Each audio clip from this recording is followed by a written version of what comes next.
In the time of British history, few kingdoms hold as much significance as the Kingdom of Wessex. Founded in 519 CE by the West Saxon chieftain Cerdic, this realm emerged as a formidable political entity that would shape the future of Britain. The early years of Wessex were marked by tumultuous clashes with its neighbor, the Kingdom of Mercia. But it was under the reign of King Egbert that Wessex truly came into its own, conquering Mercia and expanding its borders. With each successive ruler, Wessex continued to prosper, reaching its zenith under the indomitable Alfred the Great. Alfred's visionary reforms transformed Wessex into the most powerful and efficient kingdom in Britain. His son, Edward the Elder, built upon his father's legacy, extending Wessex's influence even further. By the time Athelstan ascended to the throne in 924 CE, Wessex had evolved into the heart of a vast Anglo-Saxon realm. Athelstan's ascent marked a pivotal moment in Wessex's history. Declared the first king of England, he united the disparate Anglo-Saxon kingdoms under his rule, ushering in a new era of unity and strength. Yet, the question of when Wessex truly ended as an independent polity remains a subject of scholarly debate. While some argue for 927 CE, when Athelstan became King of England, others point to the Norman invasion of 1066 CE. The name Wessex echoes through the history of time, but its origins are shrouded in myth and mystery. Legend has it that long before the arrival of Cerdic, the heroic figure of King Arthur walked these lands, founding Wessex after his triumph over the Saxons at the Battle of Badon Hill. Yet, historical accounts intertwine with myth, blurring the lines between fact and fiction. Some scholars argue that it was Ambrosius Aurelianus, a noble Roman, who laid the foundation of Wessex in the wake of Rome's withdrawal from Britain. The legacy of Wessex stretches far beyond the bounds of recorded history. Evidence of human habitation in these lands dates back to the Neolithic age, with megalithic monuments like Stonehenge standing as testament to the ingenuity and spirituality of ancient peoples. The original name of this region, Guisa, is steeped in symbolism. Scholars speculate that it derived from the Old Saxon word gewiss, meaning certainly or sure, a nod to the enduring presence of Cerdic, the legendary West Saxon chieftain. According to the Anglo-Saxon chronicles, Cerdic and his descendants forged the Kingdom of Wessex in 519 CE, marking the dawn of a new era in British history. From that moment onward, the fate of Wessex would be inexorably intertwined with the destiny of the island. Through the centuries, Wessex weathered the storms of invasion and conflict, emerging stronger with each trial. Its kings, from Egbert to Alfred the Great, led their people with courage and conviction, shaping the destiny of a nation. Yet, the true essence of Wessex lies not merely in its conquests or territorial expansion, but in the resilience and spirit of its people. They were farmers, warriors, and scholars, united by a common bond and a shared vision of greatness. Cerdic, the legendary West Saxon chieftain, laid the foundation of Wessex in 519 CE, embarking on a journey of conquest and expansion that would shape the destiny of the realm.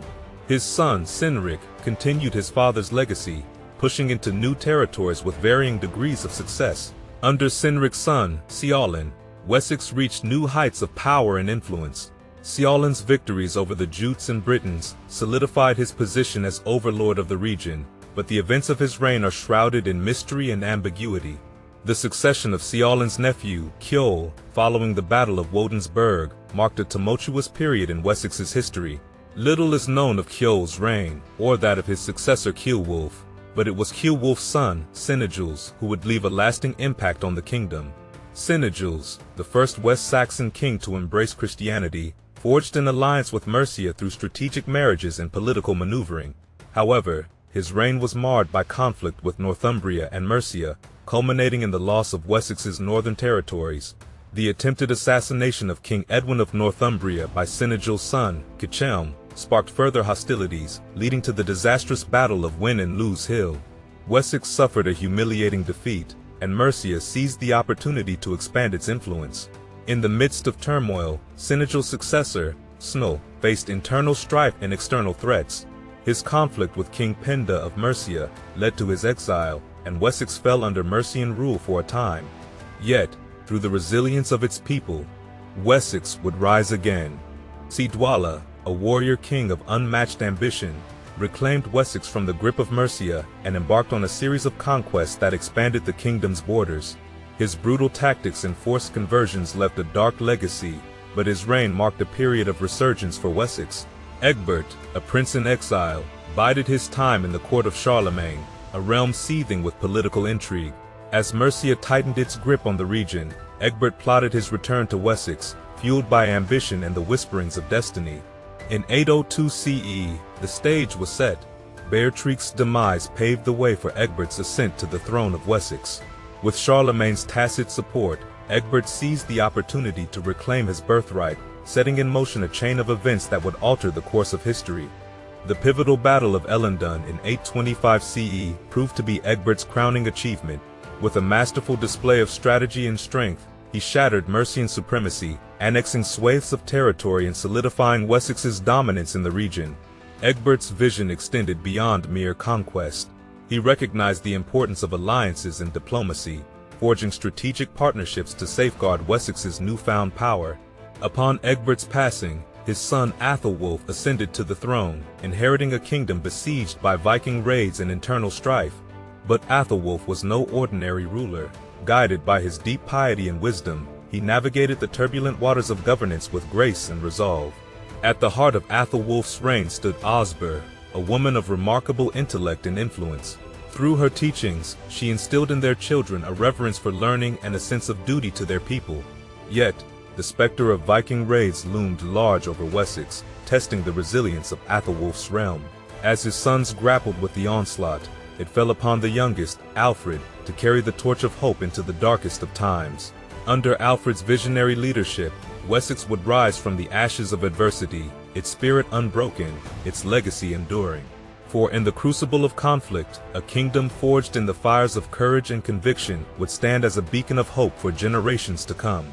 As the Viking raids ravaged the lands of Wessex, King Alfred the Great emerged as a beacon of hope in a sea of turmoil. His legendary reign would not only secure the kingdom's survival, but would also shape the destiny of Britain for generations to come. Following his victory over the Viking forces at the Battle of Edington in 878 CE, Alfred turned his gaze towards the future, embarking on a sweeping campaign of reform and renewal. With visionary zeal, he set about transforming Wessex into a bastion of strength and prosperity.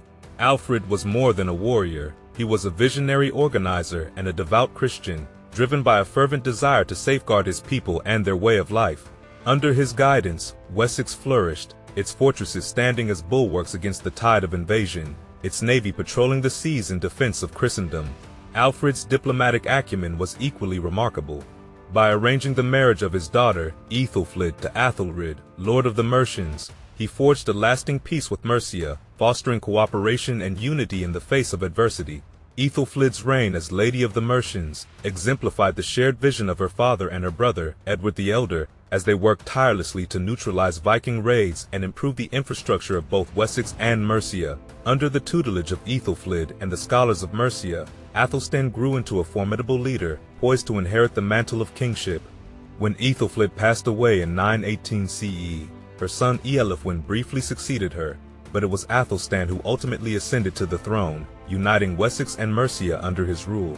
Athelstan's reign marked a new chapter in the history of Britain. With the foundation laid by Alfred and his predecessors, he expanded his territory through military prowess and diplomatic finesse, culminating in his proclamation as the first king of the English in 927 CE. The legacy of Wessex endures not only in the annals of history but also in popular culture. In the TV series Vikings, the Kingdom of Wessex takes center stage, its conflicts and alliances woven into a tapestry of intrigue and drama. While the series takes liberties with historical accuracy, it captures the essence of Wessex's importance during the Viking Age, showcasing the political intrigues and power struggles that shaped the course of British history. For in the crucible of conflict, the Kingdom of Wessex stood as a bulwark against chaos, its rulers guided by courage, conviction, and a steadfast determination to forge a brighter future for their people.